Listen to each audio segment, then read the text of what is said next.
میرے محترم سامعین، کبھی کبھی جب نماز میں دل نہیں لگتا،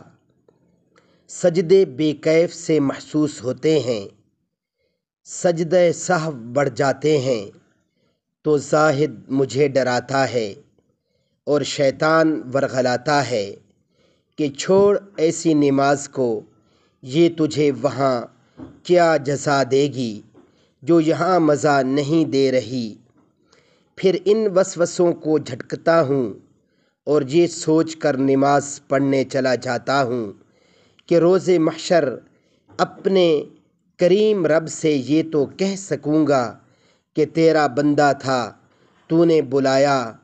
تو حاضر تو ہوا نا۔ مالک میں سرکش اور باغی تو نہیں تھا،